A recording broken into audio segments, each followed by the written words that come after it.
이번 시간에는 고구려와 백제의 문화유산을 알아보도록 하겠습니다.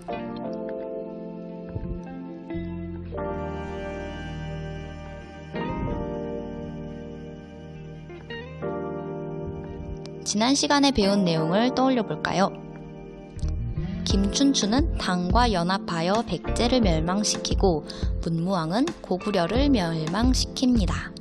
이후 문무왕은 당을 상대로 전쟁을 벌여 승리를 하게 되고 대동강 원산만 경계로 삼국을 통일합니다.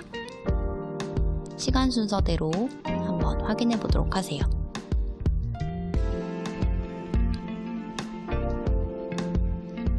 발해는 고구려 유민 출신 대조영이 고구려 유민들과 말갈족이라는 다른 민족을 이끌고 동모산 지역에 세운 나라입니다.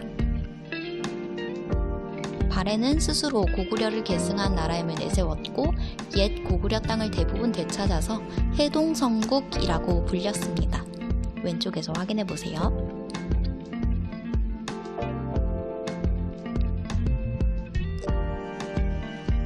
이번 시간에는 고구려의 문화유산, 백제의 문화유산을 살펴보도록 하겠습니다. 첫 번째 고구려의 문화유산입니다. 교과서 22쪽이에요. 고부는 옛 사람들이 남긴 무덤이라는 뜻입니다. 구글에 검색하면 이런 이미지들이 나와요. 다 뭐예요? 무덤이죠. 위에 연관 검색어들이 떠 있습니다. 고구려, 백제, 부여 등이 보이는데 아래쪽에 지금 잘렸는데 신라 시대의 무덤들도 있고요. 고구려와 백제 사이에 있는 대가야도 보이죠. 이 시기의 무덤들을 고부운이라고 합니다. 사람들은 무덤의 주인이 살아있을 때 사용하던 물건과 생활 도구들을 함께 묻어줬는데요. 문화재가 많이 나온다는 소리죠. 무덤 벽과 천장에 그림을 그리기도 했는데 이 시대 사람들이 죽음 이후에도 삶이 계속 이어진다고 생각했기 때문이에요. 만약 여러분 무덤의 벽과 천장에 그려질 그림을 선택할 수 있다면 어떤 그림이 그려지면 좋을 것 같습니까? 선생님 무덤의 벽에는 그냥 굉장히 봤을 때 마음이 따뜻해지는 색깔로 칠하고 천장에는 맑은 하늘을 그려줬으면 좋겠어요. 고구려 고분벽화 이야기를 한번 해볼게요. 고구려는 다른 나라에 비해 벽화를 많이 남겼는데 무덤의 형식은 다음과 같아요. 교과서엔 안 나와 있어요. 입구가 이렇게 굴처럼 되어 있고 가운데에 관이 놓여 있는데요. 천장에 벽화를 그리고 벽에도 벽화를 그렸어요. 돌로 만든 넓은 방이 안에 있어서 그 벽에다가 그림을 그릴 수 있었어요. 교과서에 나와 있는 사진이에요. 고구려의 수도였던 국내성과 장수왕이 천도에 간 평양이 보이네요. 무용총은 국내성 쪽에 있고 안악 사무부는 평양보다 좀 쭉 밑으로 내려와서 남쪽에 있는 걸 볼 수 있어요. 이 중에서도 안악 사무분과 무용총에 있는 벽화가 교과서에 나와 있습니다. 이 그림에서 어떤 사람이 요리를 하고 있는 모습을 찾아볼래요? 맨 왼쪽에 보이죠? 큰 솥에다가 뭔가를 부글부글 끓이고 있어요. 음식을 만들어 먹는 부엌이죠. 이 모습을 짐작을 할 수가 있어요. 옆에 있는 사람도 뭔가 지금 썰거나 끓이고 있거나 뭘 하고 있는지는 모르겠지만 어쨌든 뭔가 하고 있죠. 그리고 오른쪽에 보이면 갈고리에 뭔가가 지금 매달려 있는데 고개를 오른쪽으로 90도만 꺾어보면 동물 모양처럼 보여요. 그리고 그 오른쪽에는 수레 같은 게 있습니다. 여러 종류의 고기들이 보이는 걸 보니까 여러 동물을 잡아먹은 것 같습니다. 다음 벽화를 볼게요. 보면 조그맣게 그려져 있는 사람이 있는데 이 사람 다리를 한번 보세요. 거의 무릎 꿇고 앉아있죠? 그리고 오른쪽에 있는 사람을 보세요. 의자에 일단 앉아있어요. 그리고 크기도 엄청 크게 그려져 있는데 왜 이렇게 크기를 차이나게 그렸을까요? 신분이 높은 사람은 크게 그리고 낮은 사람은 작게 그렸어요. 그리고 입고 있는 옷도 다른데요. 상의를 한번 보세요. 상의도 모양 자체가 아주 다르죠. 신분제도가 있었다는 것도 알 수가 있습니다.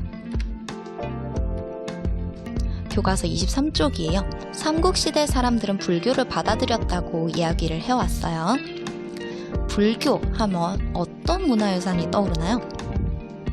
일단 그림이 떠오르죠. 탱화라고도 하는데, 그리고 이런 불상도 생각이 나고, 절 자체도 떠오르고, 탑 같은 것들도 떠오를 겁니다. 이러한 문화유산들이 이 시기에 어떤 것들이 있었는지를 살짝만 살펴보도록 할게요. 고구려의 불교 문화유산입니다. 고구려의 금동, 연가, 칠년명, 열의 입상은 이렇게 생겼어요. 실제 크기는 좀 작다고 해요. 현재 남아있는 불상 가운데 삼국시대를 대표하는 금동불, 금동인데 구리에 동에다가 얇은 금을 입힌 불상이라는 뜻입니다. 뒷면에 이거 왜 만들었는지랑 이거 언제 만들었는지 그 시기가 기록되어 있어요. 두 번째, 백제의 문화유산을 살펴보도록 하겠습니다. 똑같이 23쪽이에요. 백제에도 고분이 있었어요. 이거 아까 봤죠? 고구려에 있던 고분과 같은 형식의 고분도 있었는데 다른 형식의 고분도 있어요. 같은 형식의 고분이 왜 있었을까요? 이거 백제 누가 세웠는지를 생각하면 답이 나와요. 맞습니다. 백제를 세웠던 온조가 고구려의 왕자였다고 했잖아요. 그러다 보니까 같은 형식의 고분이 초반에는 있다가 나중에 다른 형식의 고분이 나오는데, 지난 시간에 백제 무령왕 살짝 얘기했던 거 기억나나요? 이 무령왕의 무덤인 무령왕 릉은 앞서 본 무덤과는 좀 달라요. 이렇게 생겼는데 두 벽에다가 전부 다 내부가 벽돌로 둘러져 있어요. 그래서 이제 이 무덤을 처음 발견했을 때 이 무덤 안에서 무덤의 주인공이 누구다라고 알려주는 묘지, 석, 돌멩이, 묘지 석이에요. 석. 돌이 나와가지고 그 무령왕의 무덤이라는 걸 알았어요. 무령왕릉에서는 백제의 문화유산 외에도 중국의 문화유산과 일본 소나무로 만든 관이 발견됐는데요. 왜 여러 나라의 문화유산이 발견이 될 수 있었을까요? 맞습니다. 백제가 다른 나라들과 교류를 많이 했기 때문이죠. 교과서 23쪽 날개 부분에 있는 내용인데요. 백제 금동대향로입니다. 백제 금동대향로, 큰 향로라는 뜻인데요. 520년에서 534년 사이에 만들어진 것으로 추측이 된다고 합니다. 도읍을 사비, 현재의 부여예요. 사비로 도읍을 옮긴 후에 안정된 6세기 초에 백제인들의 예술 감각과 능력이 오롯이 담긴 작품이라고 합니다. 이게 왜 불교와 관련 있는 문화유산이냐면요.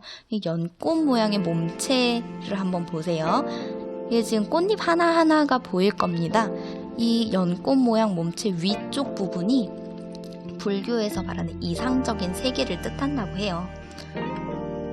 그리고 이게 단순히 향을 피우는 게 쓰이는 향로가 아니라 왕실에서 의식을 하거나 제사를 할 때 썼던 것으로 추정한다고 합니다. 24쪽이에요. 백제 무왕 때 지은 절인 미륵사라는 절은 현재는 남아있지 않지만 당시 백제에서 규모가 가장 큰 절이었다고 합니다. 지금은 이런 석탑밖에 남아있지 않지만 현재는 당시 미륵사가 있던 터를 미륵사지와 익산 미륵사지 석탑만 남아있어요. 이 탑은 우리나라에 남아있는 석탑, 돌로 만든 탑이란 뜻인데 가장 크고 오래된 석탑이에요. 목탑의 모습을 본떠서 잘 다듬은 돌을 쌓아서 만들었다고 합니다. 아마도 미륵사는 이런 모습이었을 거예요. 교과서 25쪽입니다. 백제 역사 유적 지구와 세계문화유산을 한번 살펴볼게요.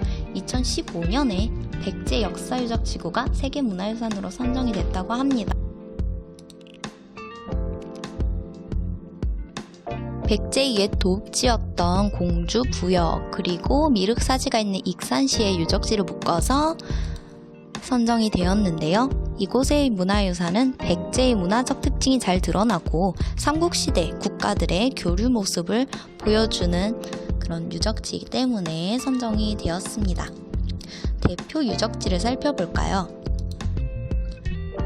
공주의 공산성, 부여의 관북리 유적과 부소산성, 부여의 나성입니다.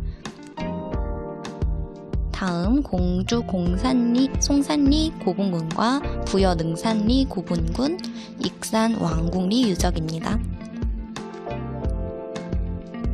그리고 부여에 정림사가 있던 터예요. 정림사지와 아까 봤죠? 익산의 미륵사지, 미륵사가 있던 터입니다. 다음의 내용을 공책에 정리해 보도록 하세요.